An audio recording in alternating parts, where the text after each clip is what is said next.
A graça e a paz do Senhor a todos, o Bíblia Livre Sem Café. Nós estamos fazendo jejum de café às sextas-feiras da Quaresma. Hoje apresenta a última meditação de Santo Tomás de Aquino para o tempo da Quaresma. Então, meditação para o Sábado Santo, porque Nosso Senhor foi ao limbo. Santo Tomás de Aquino, rogai por nós. Em nome do Pai, do Filho e do Espírito Santo. Amém. Então, porque Nosso Senhor foi ao limbo. Limbo? Palavra essa que eu nunca nem ouvi falar, né? Então você que já é católico há muito tempo, né? Reza o terço, estudante da Bíblia e do Catecismo, com certeza você sabe o que é limbo.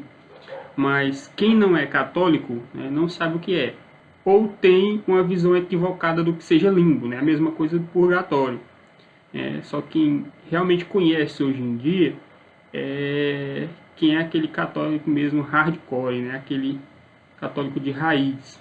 Então, a maioria das pessoas não sabe o que é. Então, a gente vai entender hoje o que é esse tal de limbo. Então, você que é católico de raiz, acostumado a rezar o rosário, então sabe que a meditação de hoje, a descida de nosso Senhor Jesus Cristo ao limbo, é a transição do quinto mistério doloroso, a crucificação de nosso Senhor Jesus Cristo, na Sexta-feira Santa, que foi a meditação de ontem, e a ressurreição de nosso Senhor Jesus Cristo no domingo de Páscoa. Então é o período entre a morte de Cristo e a ressurreição. Onde era que Cristo estava nesse intervalo? Quando rezamos o credo, dizemos: Cristo foi crucificado, morto e sepultado, desceu à mansão dos mortos e ressuscitou ao terceiro dia. Então essa descida à mansão dos mortos é justamente a descida ao limbo, né? Aos infernos, ao Hades, o Sheol. Então é o que nosso Senhor Jesus Cristo chama de seio de Abraão na parábola do rico e Lázaro. Então, pessoal, uma coisa extremamente errada que eu acreditava antes de me tornar católico, né, e todos os protestantes que eu conheço acreditam, né, não posso falar por todos porque ninguém sabe da cabeça de protestante, né, roda mais que juízo de doido. Mas era que quando nós morrêssemos, se fôssemos salvos, a gente ia para o seio de Abraão. Se fôssemos condenados, a gente ia para o Hades, baseado na parábola do rico e Lázaro. E o céu ainda não estaria inaugurado, porque só seria aberto quando nosso Senhor Jesus Cristo voltasse no episódio da sua segunda vinda e haveria o juízo final. Então aqueles que estavam no seio de Abraão iriam para o céu. Eu acreditava nesse absurdo aí, né? Mas essa interpretação está completamente errada. Quando nosso Senhor Jesus Cristo pronuncia a parábola do rico e Lázaro, ele está falando do contexto veterotestamentário, antes da sua morte redentora na cruz, onde ele abriu as portas do céu, como nós vimos em meditações passadas. Então, realmente, no Antigo Testamento, os justos, profetas, servos de Deus que morriam, eles iam para o Hades, Sheol, mansão dos mortos, e ficavam ali separados por um abismo daqueles que praticavam o mal, dos que estavam condenados. Então eram os infernos. Cristo desceu aos infernos, mansão dos mortos, para resgatar não todo mundo que estava lá, mas só aqueles que estavam no seio de Abraão, os justos, aqueles que estavam no limbo. Então, pelo episódio de sua morte, ele pega todo mundo que está no limbo e leva-os para o céu. Então, pessoal, eu acho uma verdadeira maravilha a apresentação que o Dante Alighieri faz na Divina Comédia acerca dos infernos, mansão dos mortos, Hades, Sheol, em que ele coloca a divisão entre o seio de Abraão, ou limbo, e o inferno propriamente dito, o Hades, onde ficam as almas dos condenados. Então, ele coloca aqui o inferno dividido em 9 círculos, e esse primeiro círculo não é o inferno, as almas ali não estão sofrendo, mas são as almas dos justos, profetas, santos do Antigo Testamento, que estavam esperando a morte redentora de nosso Senhor Jesus Cristo, e ele chegar ali no limbo, o seio de Abraão, e resgatar todas essas almas para o céu. Então ele levou o cativo o cativeiro, ele veio anunciar as boas novas aos mortos, mas não todos, só aqueles que estavam no limbo. Aqueles que estavam no Hades permanecerão ali condenados para sempre. Então diz assim o Dante no canto 4 do Inferno, onde ele fala justamente sobre o limbo e do resgate de nosso Senhor Jesus Cristo. Ele levou o cativo o cativeiro, veio pregar as boas novas aos mortos, as boas novas de salvação, né? De resgate dessas almas para o céu. E no verso 53 ao 63 do canto 4, ele diz: descer de súbito vi forte guerreiro, nosso Senhor Jesus Cristo, quando desce ao limbo. De triunfal coroa era cingido, Rei dos reis, Senhor dos senhores. As almas levou do nosso pai primeiro, como de Adão, Abel, Noé, Moisés que legislara, Abraão na fé, na obediência inteira, Davi sobre o povo hebreu reinara, Israel com seu pai e prole basta, e Raquel a quem tanto se afanara. Então, todas aquelas personagens do Antigo Testamento e muitos outros, nosso Senhor Jesus Cristo foi resgatar na sua descida aos infernos. Para a glória, outros muito mais afasta do limbo. Ou seja, nosso Senhor Jesus Cristo afastando não apenas essas personagens do Antigo Testamento, mas muitos outros para a glória. Afastando do limbo para o céu.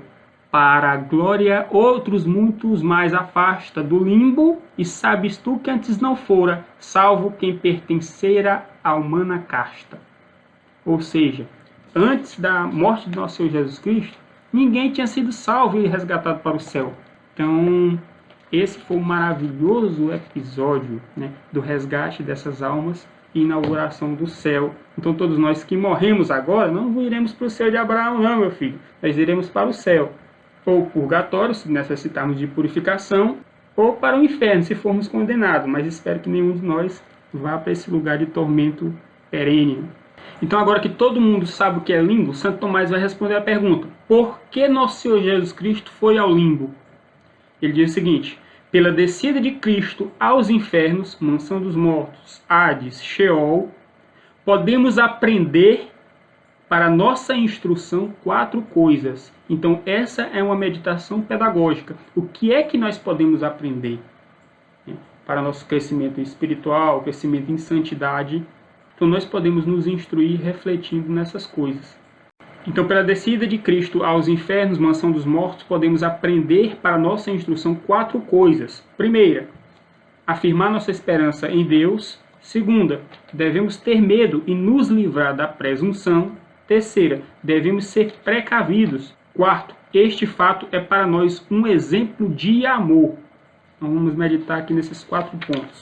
Então, a primeira aprendizagem que podemos tirar da descida de nosso Senhor Jesus Cristo à mansão dos mortos é firmar nossa esperança em Deus. Continua ele: não importa qual seja a tribulação em que o homem se encontre, ele deve sempre confiar na ajuda de Deus e fiar-se a ela. Não há maior tribulação do que estar no inferno.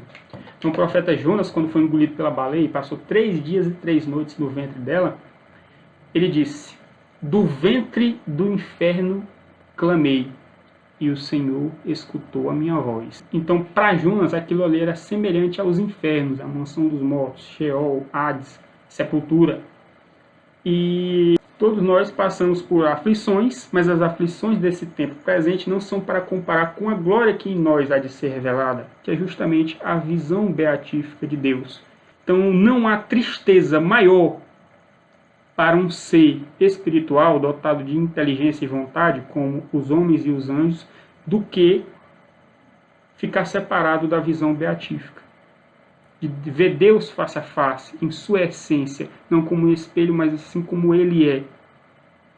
Então, aqueles que estavam no seio de Abraão, no limbo, eles estavam privados dessa visão beatífica, estavam aguardando ansiosamente, com esperança.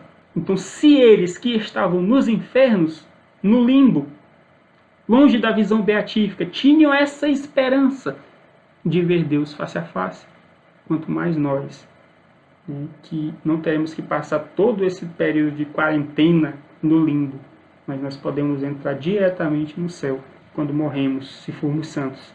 Então ele cita o versículo de Eclesiástico 34:16, que diz: aquele que teme ao Senhor não tremerá, de nada terá medo, pois o próprio Senhor é a sua esperança. O próprio Senhor é a nossa esperança. Então a nossa esperança é a vida eterna. E diz Santo Tomás que a eternidade não é outra coisa senão Deus. Então, as aflições deste tempo presente não são para se comparar com a glória que em nós há de ser revelada. Então, segunda aprendizagem que podemos obter da descida de nosso Senhor Jesus Cristo à mansão dos mortos, aos infernos, é que devemos ter medo e nos livrar da presunção. Devemos ter medo porque as penas do inferno são severas e são para sempre. E nos livrar da presunção, do orgulho. Como dizia o apóstolo Paulo, quem julga-se está em pé, cuide para que não caia. Pois, por mais que Cristo tenha sofrido pelos pecadores e descido aos infernos para livrá-los, ele não libertou todos os pecadores, mas somente aqueles que estavam sem pecado mortal. Então, meu filho, se você morrer em pecado mortal, sem se arrepender, sem confessar esse pecado, você vai para o inferno. Não tem escapatória, não. Aqueles que morreram com pecados veniais vão para o purgatório se purificar. Da mesma forma, no Antigo Testamento, aqueles que morriam em pecado mortal iam para o Hades, e aqueles que morriam sem pecado mortal iam para o seio de Abraão, o limbo, esperar o resgate de nosso Senhor Jesus Cristo depois de sua crucificação, em que ele desceu ao limbo e levou todo mundo para o céu, para o paraíso. Então, meu filho, todo cuidado é pouco. Aqueles que tinham morrido em pecado mortal, ele os deixou lá. Como na parábola do rico e Lázaro, o rico ficou lá, meu filho. Só quem subiu foi o Lázaro. Daí que, para aqueles que desceram ao inferno em pecado mortal, não sobra esperança alguma de perdão. Eles devem permanecer no inferno enquanto o Pai Santíssimo estiver no céu, isto é, para sempre. Então, terceira aprendizagem que devemos tirar sobre a descida de nosso Senhor Jesus Cristo aos infernos é que devemos ser precavidos, devemos estar sempre vigilantes. E esse ponto 3 aqui é de extrema importância para a igreja de hoje. Eu soube que antigamente, na época da Quaresma, além de toda a devoção, penitência, mortificação de costume, era um período também sobre meditação sobre o inferno, sobre as terríveis penas e a separação de Deus para sempre. Para que as pessoas, refletindo sobre isso, elas tivessem medo de ir para esse lugar. Os católicos de hoje perderam isso. Ninguém quer mais pensar no inferno, ninguém quer pensar no purgatório. Todo mundo só quer pensar no céu. E às vezes, por não pensar no inferno, as pessoas acabam indo para lá. Então, extirpemos esse tabu do nosso meio, não poder falar sobre o inferno, não poder falar sobre o purgatório. Então é por isso que os protestantes estão em ascensão. Porque ninguém fala mais dessas coisas que são verdadeiramente católicas. Ele diz o seguinte: devemos ser precavidos. Cristo desceu ao inferno para nossa salvação, e nós devemos ter cuidado de lá descer frequentemente também, vertendo sobre nossas mentes as dores e penas do inferno, como fez o santo rei Ezequias.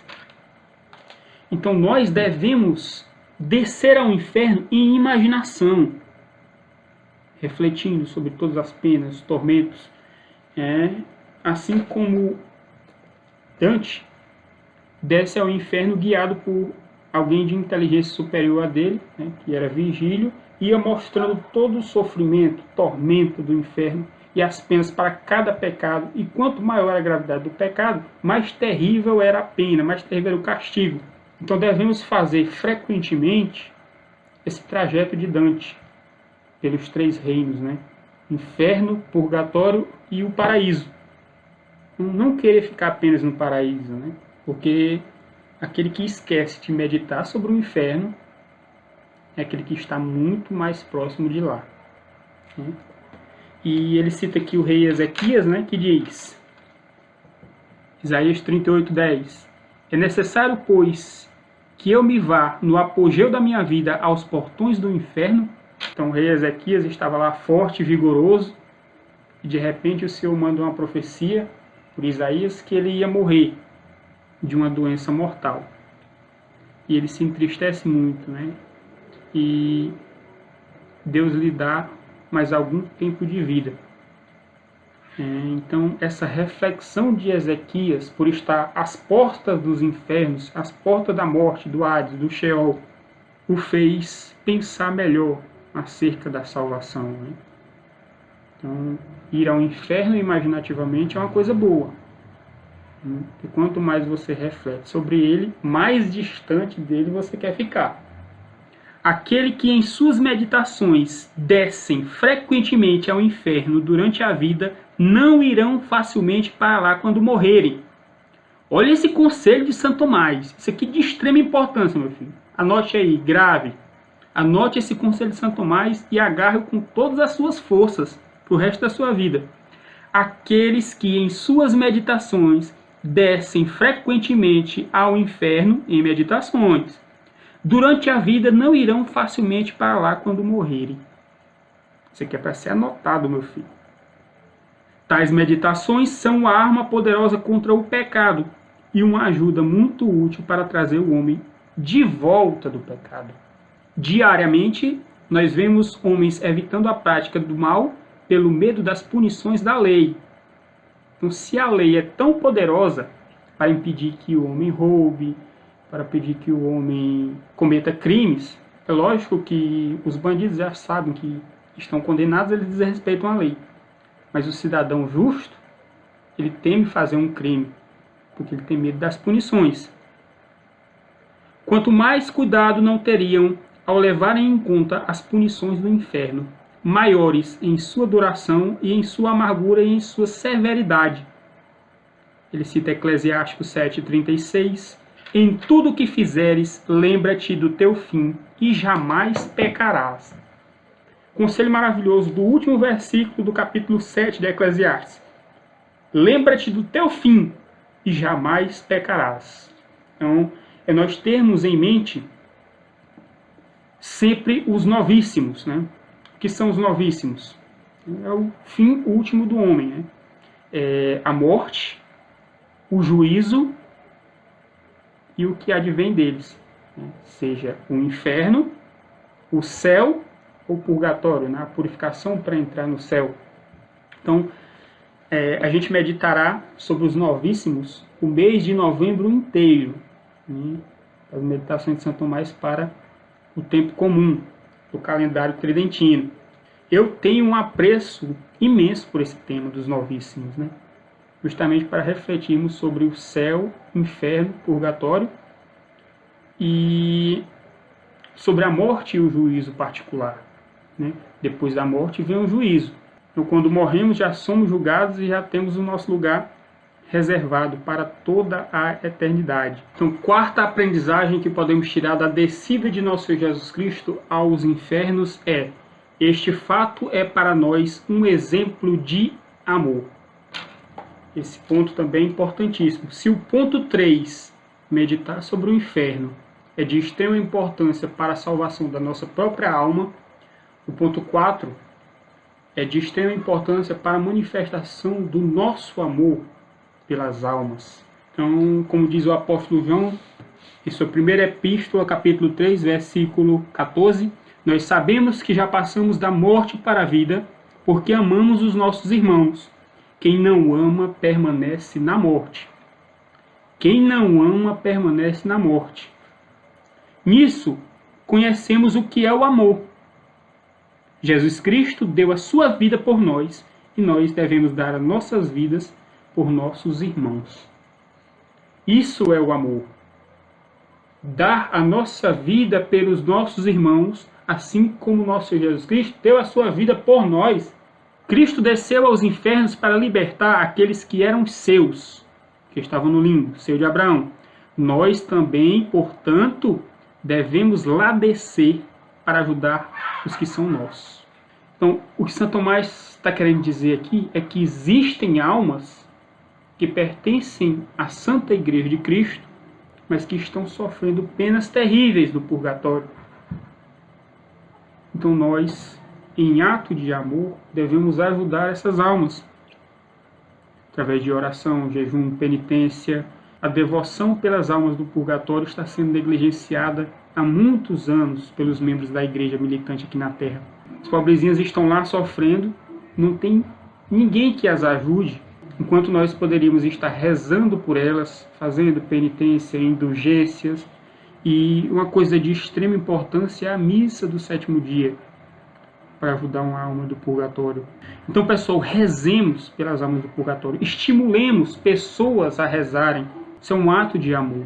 Assim como Cristo entregou a sua vida por nós, nós devemos dar a nossa vida pelos nossos irmãos.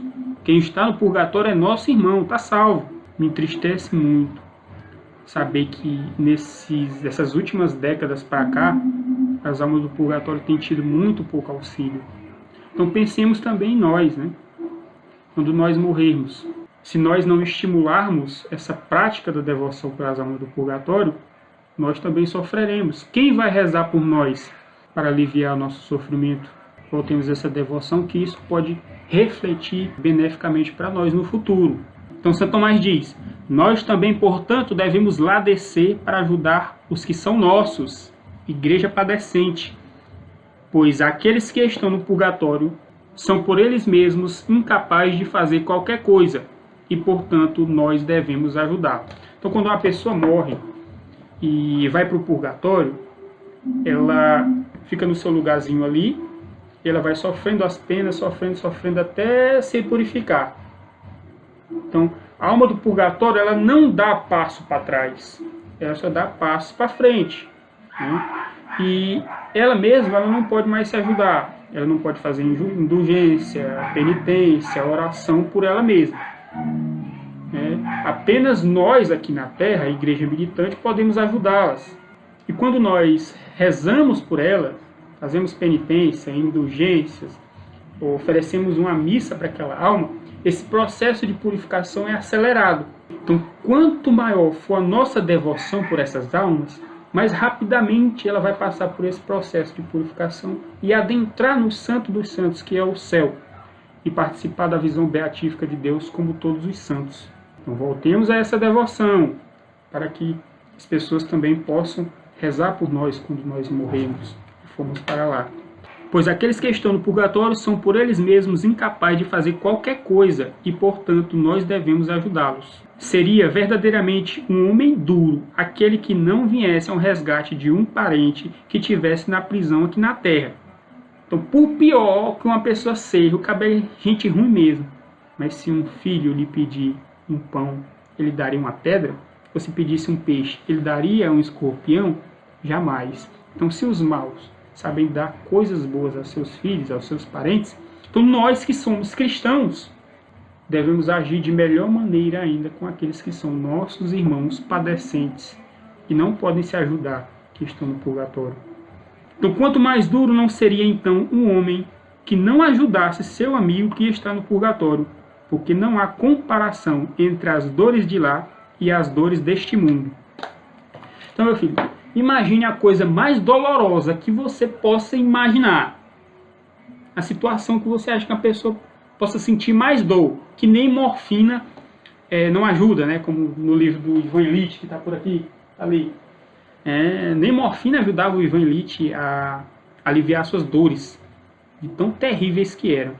Então, o menor sofrimento do purgatório não tem nem comparação com os maiores sofrimentos da Terra. Mano. Lá é sofrimento pesado. Então, portanto, cuidemos em fazer penitência aqui, enquanto o sofrimento aqui é leve, né? Porque lá cobra vai fumar. E ajudemos aqueles que estão padecendo no purgatório. Isso é um ato de amor. Quanto mais duro não seria então o homem que não ajudasse seu amigo que está no purgatório, porque não há comparação entre as dores de lá e as dores desse mundo. Então, finaliza Santo Tomás aqui, ó. Nós ajudamos as almas do purgatório especialmente por 3 meios: pelas missas, pelas orações e pelos atos de caridade. Tampouco é admirável que o possamos fazer, pois até mesmo neste mundo um amigo pode fazer reparação por outro amigo. Então imagine um amigo seu que o salário atrasou, por exemplo, e ele tem que alimentar os seus filhos, né? Você não ajudaria o seu amigo financeiramente a comprar o pão dos próprios filhos? Então todos nós ajudaríamos com certeza a aliviar o sofrimento de um amigo. Quanto maior amor não será esse de nós ajudarmos as almas do purgatório, que estão padecendo terríveis dores que não têm comparação neste mundo. Então, para finalizar essa última meditação de Santo Tomás de Aquino para o tempo da Quaresma, porque Nosso Senhor foi ao limbo, gostaria de rezar uma Ave Maria em favor das almas do purgatório. e peço a todos que acompanharam até aqui que nos acompanhem também nessa oração, pedindo a intercessão de Nossa Senhora para o alívio das terríveis penas que estão sofrendo os nossos irmãos ali, em seu estado de purificação para poder entrar no céu. Então, rezemos por eles. Ave Maria, cheia de graça, o Senhor é convosco. Bendita sois vós entre as mulheres, bendito é o fruto do vosso ventre, Jesus. Santa Maria, Mãe de Deus, rogai por nós, pecadores, agora e na hora de nossa morte. Amém. Em nome do Pai, do Filho e do Espírito Santo. Amém. Então, essa foi a última meditação de São Tomás de Aquino para o tempo da Quaresma. Amanhã começaremos o nosso terceiro livrinho, né? Meditação de São Tomás de Aquino para Páscoa e Pentecostes. Então é isso aí, agradeço a todos a atenção, Deus os abençoe, lhes pague a paciência e forte abraço a todos e até a próxima. Em nome do Pai, do Filho e do Espírito Santo. Amém.